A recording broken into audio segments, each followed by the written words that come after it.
देखें, मैं हमेशा एक बात करता हूँ, उमैर मेरे पास है, मुल्तान से ही है, कि जो कब्ज़ की जो बीमारी है उसकी रियल एग्जिस्टेंस पाकिस्तान में बहुत ज़्यादा है, लेकिन इन रियलिटी वो जो कब्ज़ का इशू है that is all bounded by our dietary habits, हमारी खुराक।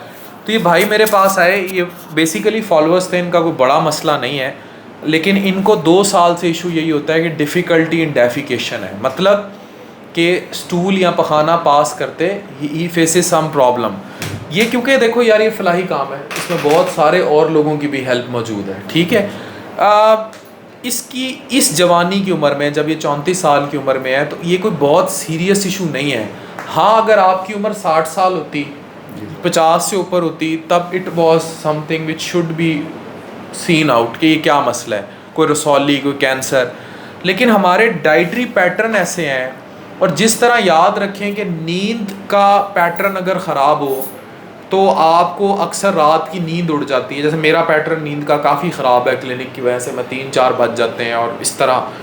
तो जब ये ख़राब हो, तो इसी तरह पखाने के लिए भी एक पैटर्न होता है जिसको हम डाइटरी हैबिट्स जैसे होती हैं, इसी तरह बावल हैबिट्स कहते हैं कि आपकी बावल हैबिट्स कैसी हैं। यानी आप सुबह उठ के लाजमी जाते हैं, खुल के पकाना आता है या नहीं आता, और अगर नहीं आता तो उसकी सबसे मेजर वजह रात को हैवी खाना खाना जिसमें कार्ब इनटेक बहुत ज़्यादा हो, और फिर बग़ैर चहलकदमी किए फ़ौरन सो जाना।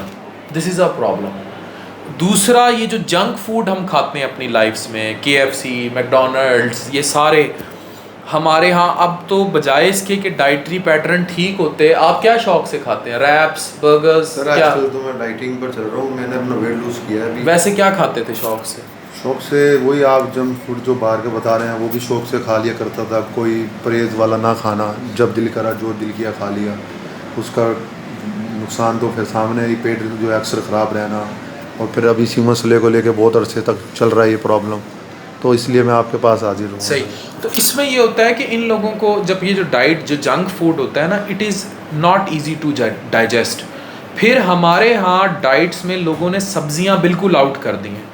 हम लोग गोश्त खोर हैं, आदम खोर तो हैं ही हैं, हम गोश्त खोर हैं तो हम लोग गोश्त खोर हो चुके हैं। जब हम इस लेवल के गोश्त खोर हो गए हैं, तो उसकी वजह से हमारी डाइजेशन जो है वो बड़ी इम्पेयर्ड है। हम लोगों का हाजमे का निज़ाम ठीक नहीं रहा। जब तक मैं कहता हूँ पैन पाकिस्तान को इसबगोल का छिलका, हाई फाइबर डाइट जिसमें तुखम मलंगा है, या जिसको बेज़ल सीड्स कहते हैं, या तुखमे शरबती जिसको एक्चुअली चिया सीड्स कहते हैं, या दलिया, ओट मील जिसे कहते हैं, इसको रेगुलर डाइट्स में जब तक आप शामिल नहीं करेंगे, आप कब्ज़ से निजात नहीं पा सकते।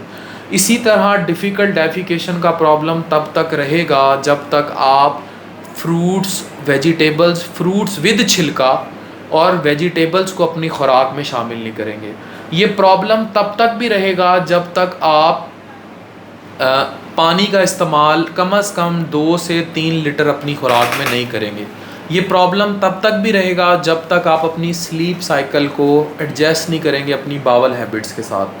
तो ये प्रॉब्लम रहेंगे। कोई दवाई इसका दायमी हल नहीं हो सकती अनलेस अनटिल आप अपनी चीज़ों को ठीक ना करें। फिर जो एक बड़ा मसला जो इनको प्रमोट करता है वो है हमारे मसालों का ज़्यादा इस्तेमाल। ये मसाले म्यूकोज़ल इरिटेशन करते हैं। जब ये म्यूकोज़ा को अच्छा खासा इरिटेट कर देते हैं, तो एक वक्त आता है कि ये आपकी मोटेलिटी को कम करता है, यानी कि आपका जो फ़्लो है मैदे में खुराक का और फिर पखाने की हद तक का, उस फ़्लो को कम कर दिया जाता है। जब वो फ़्लो कम हो जाता है, तो एक बड़ी फील्ड है जो गैस्ट्रिक मोटेलिटी डिसऑर्डर्स को डील करती है, वो अल्टीमेटली अपने हाथ जोड़ लेती है ऐसी खुराकों के सामने जिनका ट्रांजिट टाइम कम हो। ये सारी किताबी बातें हैं, मेडिकल की बातें हैं। ट्रांजिट टाइम बिल्कुल ऐसे ही है जैसे किसी ट्रेन का ट्रांजिट टाइम होता है कि इतने बजे तेज़ गाम गुजरेगी, तो उसका एक फ़िक्स टाइम है कि उसने खुराक ने उस तेज़ गाम की तरह गुजरना है। अगर वो ट्रांजिट टाइम स्लो करेगी, वो स्लो करेगी high carb diet, fast food, burger, wraps, chips, पराठे, गंदे घी का इस्तेमाल। तो जब ये ट्रांजिट टाइम ख़राब हो जाएगा, it will be very damaging, it will be very नुकसानदेह। तो इसलिए इन चीज़ों को हमें देखना है। अगर हम इन चीज़ों को ठीक नहीं करेंगे तो कब्ज़ तो फिर कभी भी नहीं जाएगी, ठीक है। कब्ज़ तो कभी, उसका तो वाहिद इलाज ही है। और जब तक आप अपने साइकिल्स को ठीक नहीं करेंगे। पानी कितना पीते हैं दिन में? सर पानी रेगुलर मैं पी लेता हूँ बेहतर, क्योंकि मुझे पता लग जाता है पानी की कमी हो रही है। 7-8 गिलास 10 गिलास कम से कम 10 से 12 गिलास दिन में पानी पिएं। और जब भी खाएं हाई फाइबर खाएं, छोड़ दें जंक कार्ब्स, वेजिटेबल्स का इस्तेमाल ज़्यादा करें। और वेजिटेबल भी बल्क वेजिटेबल्स का। फॉर एग्जांपल मैं तो डेली सैलड ज़रूर खाता हूँ, अभी भी मैं ग्रीन टी पी के बैठा हूँ। तो ये अपनी, जब तक आप लाइफ में इन चीज़ों को इंड्यूस नहीं करेंगे, no one can treat the कौमी मसला ऑफ पाकिस्तान, दैट इज़ कब्ज़, ठीक है। तो हमें इन चीज़ों को देखना पड़ेगा। ये डेंजरस तब है जब वज़न अनड्यू गिरना शुरू हो जाए, आपकी उम्र 50 साल से ऊपर हो, पखाने में खून आना शुरू हो जाए, ये मसले तब हैं। अगर आपको ज़ोर भी लगाना पड़ रहा है पखाना करते हुए, तो तब भी इट मीन्स कि आप डाइट में कुछ ऐसा ज़रूर ले रहे हैं जो आपके ट्रांजिट टाइम को, ट्रेन के गुज़रने के वक्त को स्लो कर रहा है, ठीक है। तो उसका भी again bulk forming diet is the solution, which means isabgol का छिलका, which means chia seeds, which mean basil seeds, तुख्मे शरबती, तुख्मे मलंगा, ये ओट मील, दलिया, ठीक है, ये चीज़ें। रोटी पराठा लगी रोटी कभी भी पखाने को फास्ट नहीं करेगी। हमारे यहाँ ये कॉमन मिथ है कि जो चीज़ ना चल रही हो उसमें तेल डाल दें, जो लौ ख़राब हो उसमें तेल डाल दें। हर जगह जहाँ जहाँ आप तेल इस्तेमाल करते हैं तेज़ी के लिए, इट डजेंट मीन कि वो तेल मैदे में भी चलेगा। वो तेल वहीं चलता है जहाँ उसने चलना हो, ठीक है, वहाँ नहीं चलता तेज़ी के लिए। तो वहाँ ये स्लो करता है आपका मैदे का प्रोसेस। ये फैट खड़ा होता है, ये पराठा साहब रुक रुक के जाते हैं, ठीक है ना, ये इतनी स्पीड से नहीं जाते गोली की तरह। कि आपने लोगों को ये कॉन्सेप्ट है कि चोपड़ी रोटी अगर ये खाएंगे ना तो ये तेज़ी से निकल जाएगी, ग़िज़ा नरम होगी तेज़ी से। ऐसे नहीं है, वो तो कार्ब का कंटेंट ऊपर ले जाएगी, कार्ब का कंटेंट ऊपर ले जाएगी, तो it is difficult to digest by your whole body.